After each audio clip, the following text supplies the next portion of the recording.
مساء الخير والسعادة لكل إخواتنا الغاليين، أصحاب الفخامة والشياكة، أصحاب أكبر وأروع محتويات وصفات وروتينات ومنوعات على منصتنا اليوتيوب.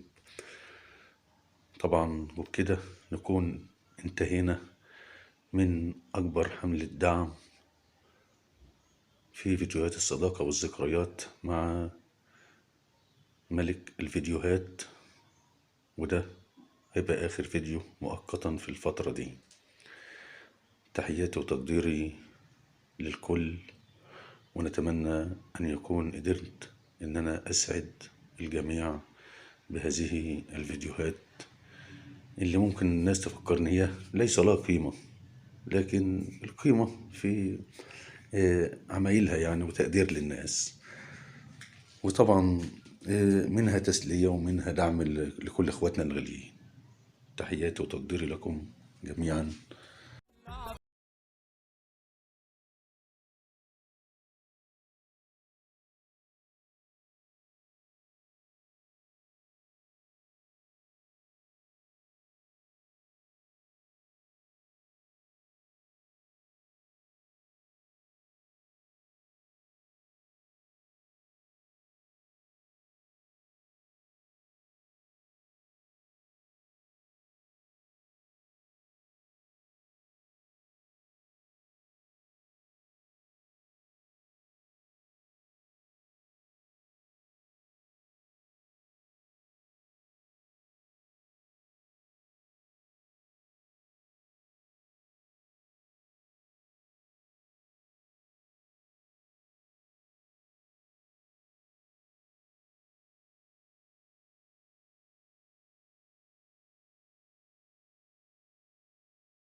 يا شهرزاد تحرمي شهريار، كل يوم اديله صبيان الفطار،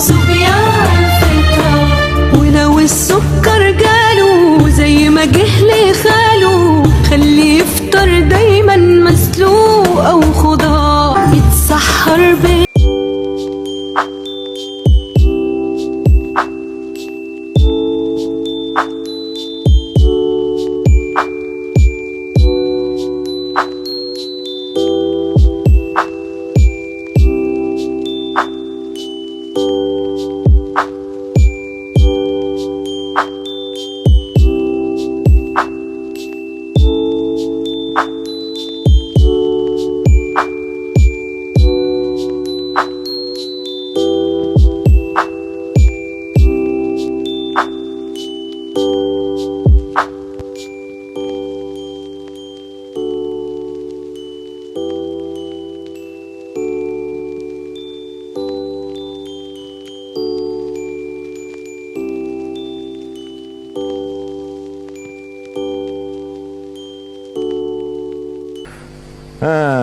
شغال يا هنية، افرح يا اختي، رقص زغرتك، شوري قوي البت توك توك، وشوريها اجهزه كمبيوتر، وغسالتين فول اوتوماتيك وغساله عاديه. طب الغساله العاديه وغسالتين فول اوتوماتيك ليه؟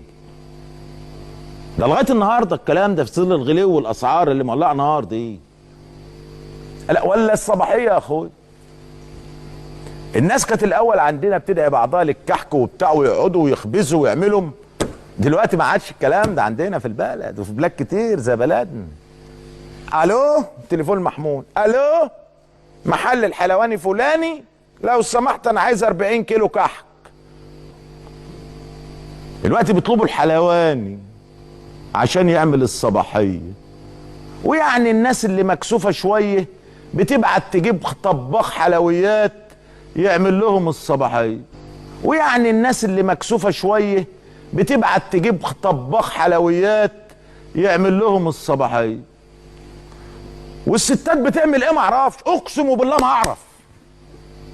قاعدين للكلام واللكلكه والنت والبتاع ومش عارف ايه والفرجه على التلفزيونات والمسلسلات، وانتهت الدنيا.